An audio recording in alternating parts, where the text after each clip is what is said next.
Hello সবাই কেমন আছেন? নতুন একটি ভিডিওতে আপনাদেরকে স্বাগতম। আচ্ছা, ভিডিও শুরুতে সবজিগুলো দেখে আপনারা কি কিছু বুঝতে পারছেন আমি কি রান্না করব?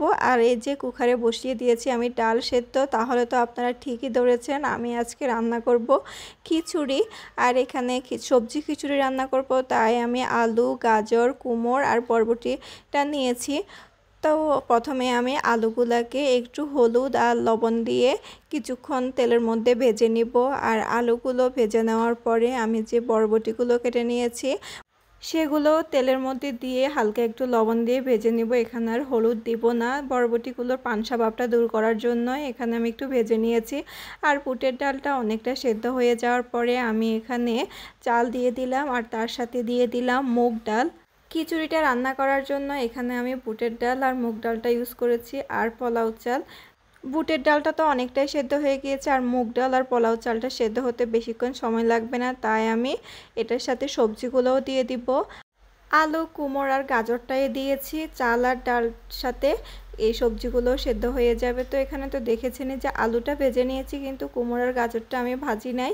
এভাবে দিলে ভালো লাগে, এটা তো সবজি খিচুড়ি। এখন আমি একে একে সবগুলো মশলা দিয়ে দিব। এখানে আদা দেওয়ার ভিডিওটা স্কিপ হয়ে গিয়েছে, তারপরে দিয়ে দিলাম জিরা গুঁড়া, লবণ আর সাথে একটু চিনি। এখন কাঁচামরিচ আর বরবটিগুলো দিয়ে দিয়েছি, আর এগুলো দিয়ে যখন অনেকটাই সেদ্ধ হয়ে যাবে তখন এই তো আমি হলুদ দিয়ে দিলাম। আর খিচুড়ির মধ্যে আমি হলুদটা একদম লাস্টে ইউজ করি, যখন সব কিছু একদম সেদ্ধ হয়ে যায় আর কি। এখন হচ্ছে খিচুড়িতে বাগার দেওয়ার পালা। তো আমি কড়াইয়ে তেল দিয়ে বেশ খানিকটা শুকনো মরিচ দিয়ে দিয়েছি, আর এখন দিয়ে দিলাম পাঁচফোড়ন। এই তো শুকনো মরিচ আর পাঁচফোড়নটা আমি তেলের মধ্যে টেলে এখন খিচুড়ির মধ্যে দিয়ে দিলাম, আর এটা দেওয়ার পরে খুব সুন্দর একটা ঘ্রাণ বের হয়েছে। তো এগুলো দিয়ে আমি আরও কিছুক্ষণ নাড়াচাড়া করে নিয়েছি। আর সবার শেষে আমি এখানে ইউজ করেছি গরম মশলা। এটা হচ্ছে সম্পূর্ণ নিরামিষ সবজি খিচুড়ি। এই তো আমার খিচুড়িটা রান্না শেষ। আর আপনাদের দাদারও অনেক পছন্দের খিচুড়ি, বৃষ্টি হলে সে এটা খেতে খুবই পছন্দ করে। তার সাথে আমি এখানে কিছু আলুও ভাজি করে নিয়েছি। খিচুড়ির মধ্যেও আমি অনেকগুলো শুকনো মরিচ দিয়েছি, আবার আমার জন্য আলাদা করে রেখে দিয়েছি। আমি খিচুড়ির সাথে শুকনো মরিচ ডলে ডলে খেতে পছন্দ করি।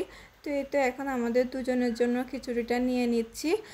সবজি দিয়ে সম্পূর্ণ নিরামিষভাবে এই পাতলা খিচুড়িটা বৃষ্টির সময় খুবই মজা লাগে, ঠান্ডা ঠান্ডা ওয়েদার। আর তার সাথে একটু গরম গরম খিচুড়ি, তো গরমের জন্য আমি খেতে পারছি না, তো যে লেবু নিয়েছি এখন লেবু দিয়ে খিচুড়িটা একটু নেড়ে দিচ্ছি ঠান্ডা হওয়ার জন্য। আর তার সাথে তো ভাজা শুকনা মরিচ আছেই। তো আপনাদের দাদার আবদারে আজকে খিচুড়িটা রান্না করেছি বিকেলবেলা বৃষ্টি দেখেই। তো সবাই ভালো থাকবেন, ভিডিওটি কেমন লেগেছে জানাবেন। আজ এ পর্যন্তই, বাই।